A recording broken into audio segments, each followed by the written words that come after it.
In 1964, Kitty Genovese was brutally attacked and left to die near her home in Queens, New York. Her murder and its aftermath contributed to the social-psychological phenomenon called the bystander effect. This story interested you? Come with me, 1935 to 1964. Who is Kitty Genovese? Catherine Kitty Genovese was born on July 7, 1935 in Brooklyn, New York to Vincent and Rachel Genovese. In 1964 Winston Moseley viciously stabbed and raped Kitty Genovese and left her to die near her apartment in Kew Gardens, Queens. Media coverage following her murder spawned a nationwide debate about the disturbing apathy surrounding the events, ultimately leading to the construction of the social-psychological phenomenon known as the bystander effect. Where is Kitty Genovese buried? Genovese is buried at Lakeview Cemetery in New Canaan, Connecticut. Netflix movie. In recent years, Genovese's horrific and haunting murder has become the subject of the 2015 Netflix documentary The Witness, which involves Genovese's brother William exploring his sister's death. In 2016 a feature film entitled 37, was released in 2016. Early life. Catherine Kitty Genovese was born on July 7, 1935 in Brooklyn, New York to Italian-American parents Vincent Adrianelle Genovese, who ran Bay Ridge Coat and Apron Supply Company, and Rachel née Petrali, a homemaker. Along with her 4 younger siblings, the family lived in a 4-family row house in an Irish and Italian working-class neighborhood in Brooklyn. From an early age, Kitty Genovese was known for her energy and zest for life. She was also known as a chatterbox who was popular in school and enjoyed her English and music classes best. Charming and attractive, Genovese was elected class cut-up among her graduating class of 712 other students at the all-girls high school, Prospect Heights, in 1953. After high school, her family moved to New Canaan, Connecticut, but Kitty opted not to follow them to the suburbs. Life in Kew Gardens, Queens. Genovese loved New York City, and after working briefly as a secretary, a waitress, a hostess, and a barmaid, she eventually settled into a bar manager position at Ev's 11th Hour in Hollis, Queens.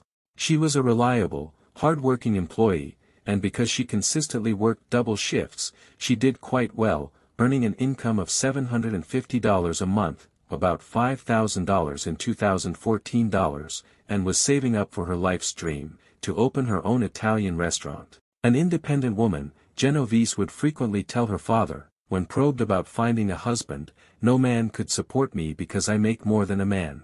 On March 13, 1963, Genovese met Mary Ann Zielonko at Swing Rendezvous, an underground lesbian bar in Greenwich Village. The couple quickly fell in love and decided to move in together. They found an apartment next to the Long Island Railroad station in Kew Gardens, a neighborhood in Queens. It was a quaint second-floor flat, one of 14 similar units in a 2-story building with storefronts on the ground floor and apartments upstairs. The murder. Kitty Genovese left work around 3 a.m. on March 13, 1964. It was a cold night and she was excited to get home to Zielonko. It was the couple's first anniversary. Genovese parked her car by the rail station and began walking to her nearby apartment. Little did she know, Winston Moseley was on the prowl. A 28-year-old unassuming man who punched data cards for a business machine company. Moseley left his sleeping wife, 2 sons, and 5 German shepherds in South Ozone Park, Queens at around 1 a.m. to drive around, searching for a victim with a serrated hunting knife in his pocket. He had almost given up when at around 3 a.m., he saw Genovese get into a red Fiat. He quickly made a U-turn and followed her. When she parked, he did too. Kew Gardens was desolate at 3 a.m., Franken's Pharmacy and Interlude Coffeehouse were both closed and the apartment windows were darkened as most residents slept. As Genovese walked to her apartment, she heard footsteps. Startled, she began to run but Moseley quickly caught up to her. He stabbed her and she called out, "Oh God! I've been stabbed." One neighbor, Robert Moser, saw the struggle and called down, "Leave that girl alone." With Moseley distracted, Genovese got to her feet. Genovese was not mortally wounded and tried to make it to the entrance to her apartment where Zielonko slept, but she collapsed in the vestibule at the bottom of the stairs. 100 yards away, Moseley sat in his car. He was initially scared off, but settled down after he realized the police weren't coming. He had murdered before, he was determined to finish what he started. He got out of his car and found Genovese, bleeding and terrified. He stabbed her and brutally raped her. When he was done, he stood up, dusted himself off, took $49 from Kitty's wallet, and left her alive but barely breathing. A concerned neighbor and friend of Kitty's, Sophie Farrar, heard the commotion and came to her aid, holding her in her arms and comforting her. At nearly 4 a.m., more than 30 minutes after the initial attack, a neighbor, Carl Ross, finally phoned the police and NYPD patrolman Clarence Crone arrived quickly thereafter along with the ambulance, which was where she succumbed to her wounds en route to the Queen's General Hospital. Immediate aftermath and arrest. Mary and Zielonko identified Genovese's body in the morgue. The coroner's report indicated 13 stab wounds and numerous defensive wounds.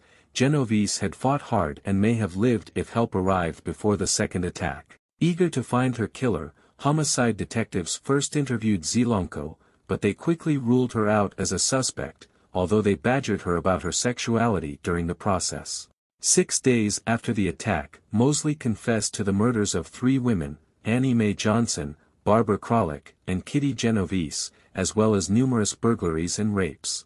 Moseley was arrested and tried and subsequently found guilty. He was sentenced to death on June 15, 1964, but his sentence was later reduced to 20 years to life. After escaping from Attica in 1968, during which he held hostages in Buffalo before being recaptured, he received an additional 30 years. Moseley was denied parole 18 times. He died in prison on March 28, 2016, at the age of 81. He was one of New York's longest-serving inmates at the time of his death. Media coverage. The first article about Genovese's murder appeared in the New York Times on Saturday, March 14, 1964. It was a short blurb, only 4 paragraphs, titled, "Queen's Woman is Stabbed to Death in Front of Home." But 2 weeks later, Martin Gansberg published a piece with a shocking headline, 37 Who Saw Murder Didn't Call the Police. The attention-grabbing headline was followed by an even more disconcerting description. For more than half an hour 38 respectable, law-abiding citizens in Queens watched a killer stalk and stab a woman.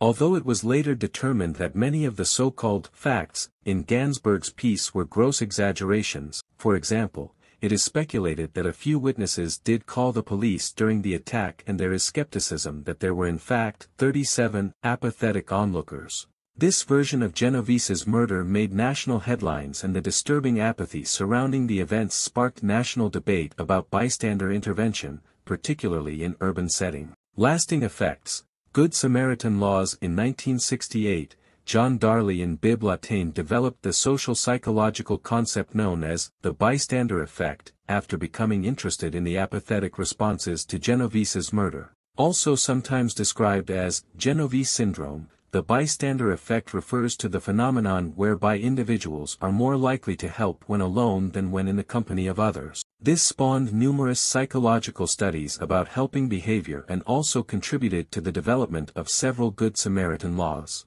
In addition, Kitty Genovese's murder has been credited with prompting the 1968 nationwide adoption of the 911 system. At the time of her murder, concerned citizens had to dial 0 for operator or the local police station number, which was then relayed to a communications bureau and then passed on to the precinct, obviously a time-consuming process that caused severe delays.